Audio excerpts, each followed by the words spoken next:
Ryan! Go!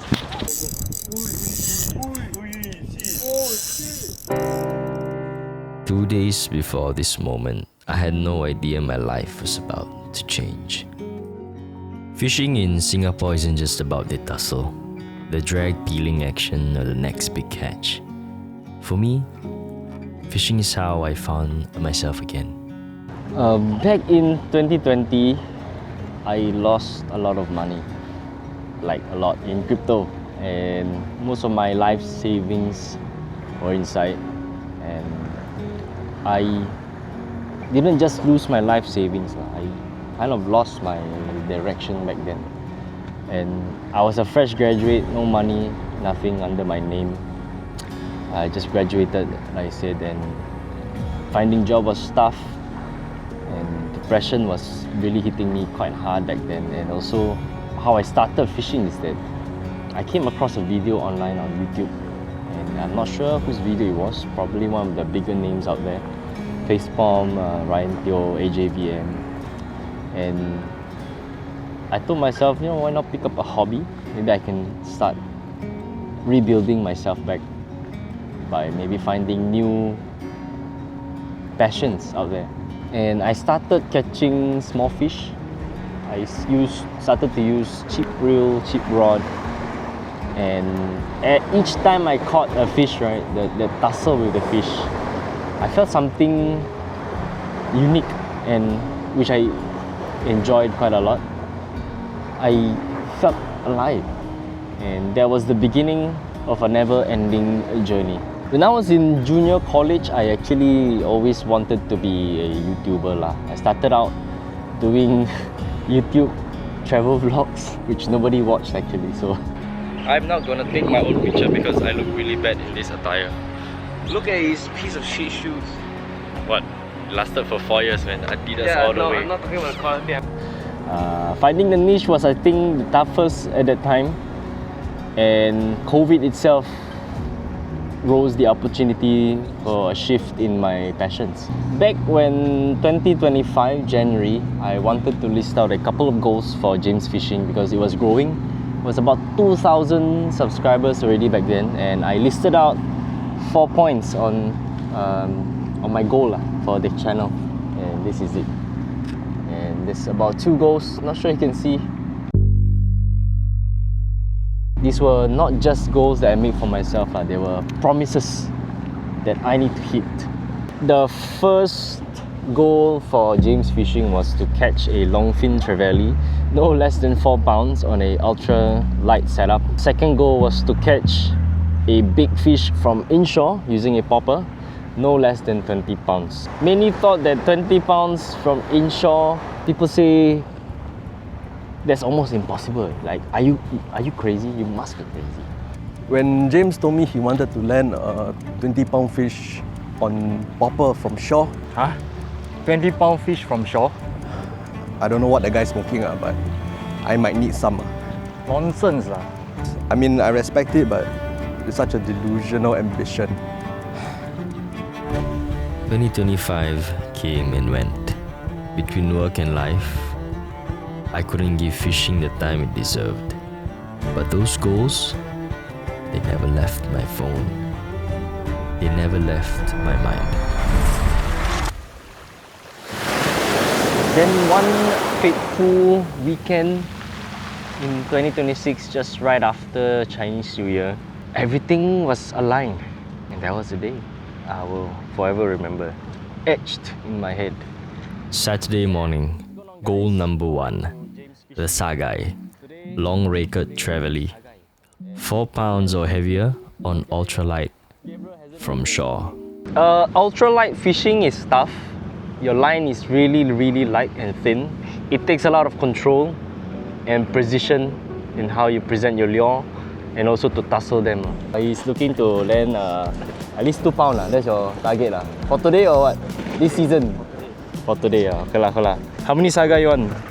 I want At least one. at least one. I got one only, but it's 1 pound. Baby one. Yeah. Azrik eh? Aiming what today? Sagai. How big? Oh, 50 kg. 50 okay lah. using a really light line, ultralight fishing, it's not all about the force. It's more of the finesse technique on how you tussle this big fish on a really light line. And it takes some technique and some experience to be able to set properly and control the fish at the same time. Wow, serious ah? Come already, bro. How fast you jigging like that? Okay. Like Steve like that, bro. Prepare to press your spool, bro. You kena. Your heart stop ah for a while. Wow. I want the feeling eh. I keep getting that though from peacock bass. Because sometimes you don't know where and when they will hit.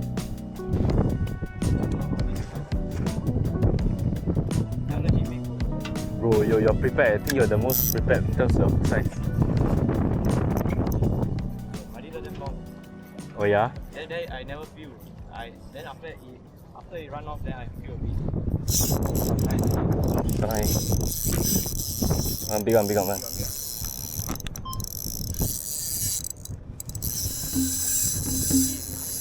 Good night, already. Let's go.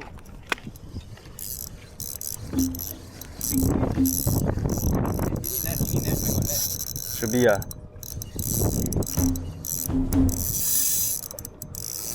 Doesn't feel very big eh.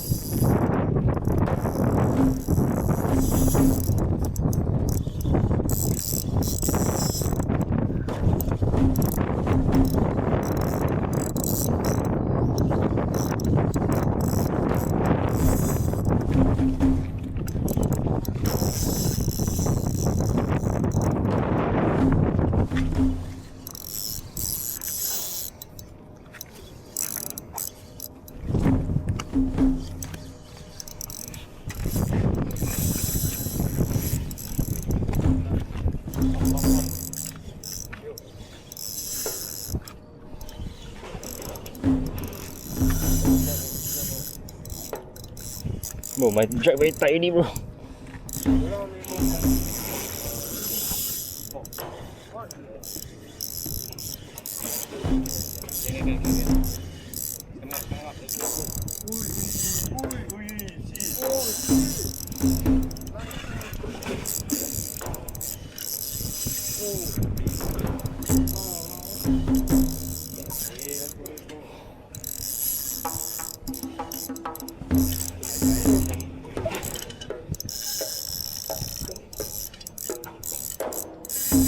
Longrakered, bro, what the heck? What? Let's go, bro! Holy shit! Nice. Oh, I caught the whole thing. Hey, Mama, twice the size of that. Really? Ah? Legit. Yeah. Okay, guys, just caught a beautiful Longrakered Trevally on the pre-tight Carolina rig. 8-pound line, guys. 8-pound, guys. 8-pound line, guys. This is almost 2 pound lah, 1.75. okay lah, good size for a broad jetty. Ate my cum color. I matched the bait. Recently, Hazrik actually mentioned he saw some anchovy, so I changed the color to cum color, and then there we go. The Longrakered Trevally was 2 pounds, not 4. But I'll take it regardless. But I'd be lying if I didn't say I was a little bit disappointed lah. And on the very first take, I already know it wasn't a 4 to 8 pounder Longrakered Trevally. But we'll keep trying. It's all about fishing, the endless pursuit of something elusive yet possible.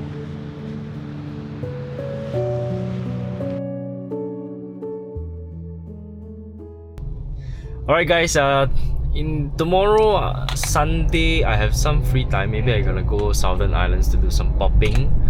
We'll try our luck. And I'll probably stitch this along with it lah, and you know, just to save my time and effort. And don't have much time to actually film, edit as well. Demand and time on my side is growing. And you know, I'm getting older. I'm 32 this year. 新年快乐 to everybody. So recording this just after Chinese New Year. So Really thank you guys for supporting the channel thus far. I dreamt of popping here, exactly right there. Kias Island, Lazarus Island, Singapore. And I dreamt that I was gonna catch my GT, giant trevally. Lately there's been plenty of catches going on, so I want to try. And I dreamt of it before going for this day. I was feeling part excited, part fear, because I know if I did have one shot, it's gonna be once. And normally saltwater fishing is like that. Normally if you got your one and only chance and you blow it, the whole day is wasted and you're never gonna get that same chance again. So I got to make it right. One time, one good one. Solid, perfect one, and we can win. Well, I chose this spot because of the two intersecting currents, especially when rising tide. There's two currents that go either way, and they have this dead center point, an imaginary line that goes across this ocean, this channel. And normally they'll create some eddy currents on this imaginary line, and it's a good spot for pelagic species to be ambushing flushed out mullet, fishes, baitfish, a school of fish. It's a perfect ambush point. Sunday morning, monsoon season. Most people will stay home. Chance of rain is high, so they rather choose comfort, but not for me. I'm not most people. Hey guys, what's going on? Day 2 of my weekend fishing trip right after Chinese New Year.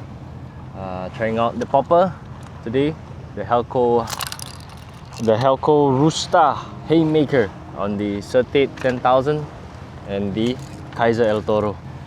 We're today right now at Kias Island, right at the Red Beacon Jetty right here on my right. I'm gonna try popping here. This area is actually quite good because two currents coalesce into one place, and they'll meet dead center, creating this imaginary line. Somewhere on the left or the right side, the current is not as strong. So pelagics, I would think, will have a lot of GTs and other pelagics ambushing for the prey lah. We're just gonna camp here, try popping the whole day. Alright, stay tuned for more. Popping is patience. You cast, you work the lure, you cast again and again. And you do it until either you catch something or your arms give out, or the tide changes. Most days you go home empty-handed. That's the truth. Nobody puts in the highest reel. But there are times where opportunity arises, but they just won't connect. Uy.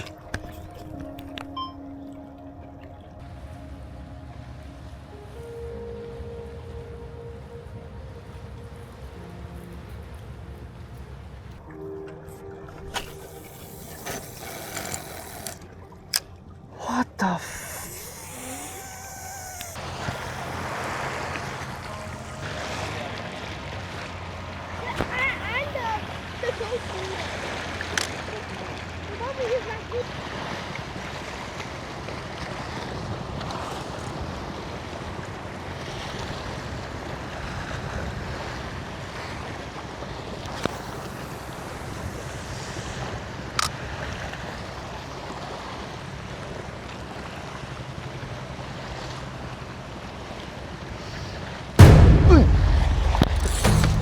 Ryan!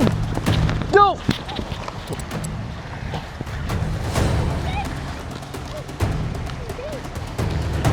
I think shark, bro.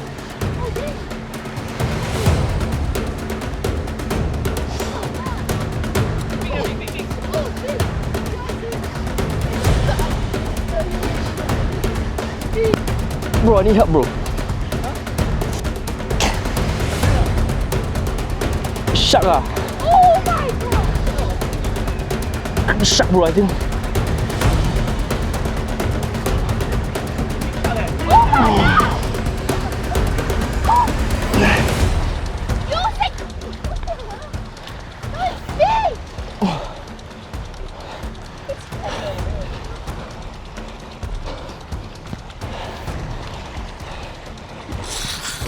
Bro,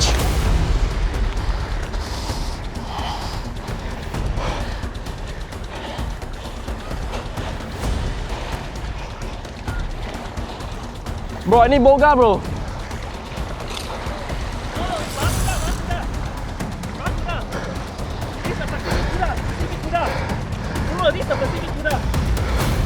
Bro, I need help, bro. But I think he still got fight, bro. Yeah. This is the Pacific Cuda, bro. Bro, I almost fall in, yeah. Bro, this is the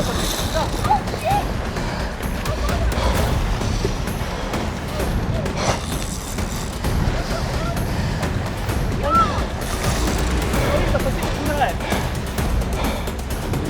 I almost kalah pull in, bro.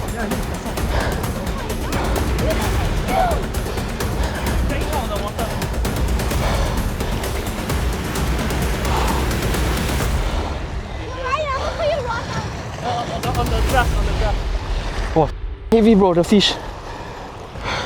Oh, this is record size, bro. This is record, For real, ah? I think. Oh.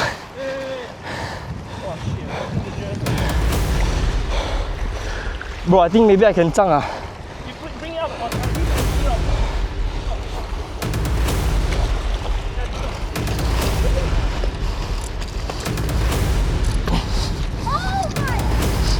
Bro, careful, bro.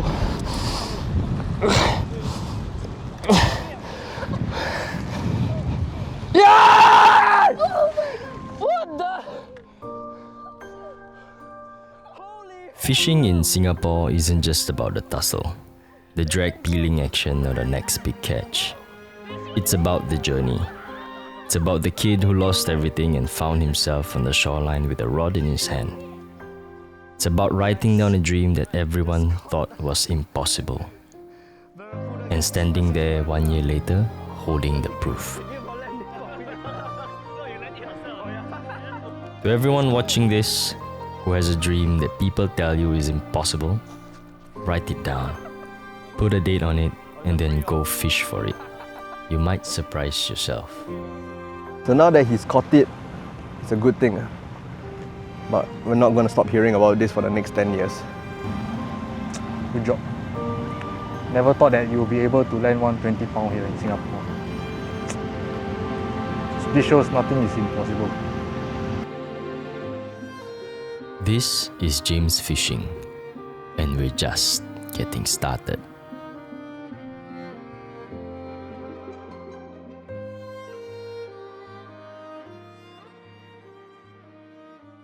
Shows nothing is impossible.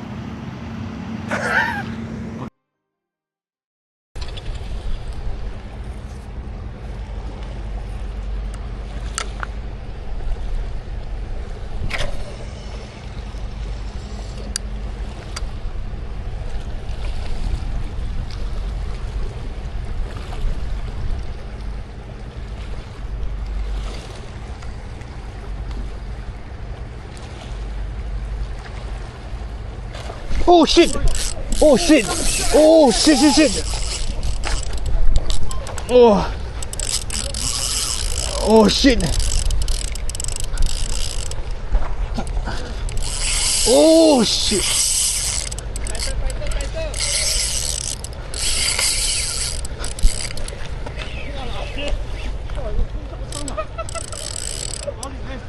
Bro, I saw the thing. Do you see the popper?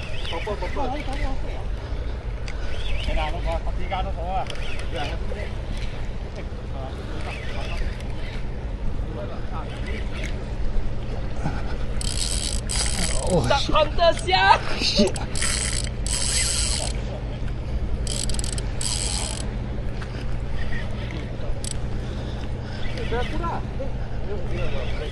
Hey, Barracuda, bro! Barracuda! Oh shit! Laka, bro! Shit, man! Barracuda! What the?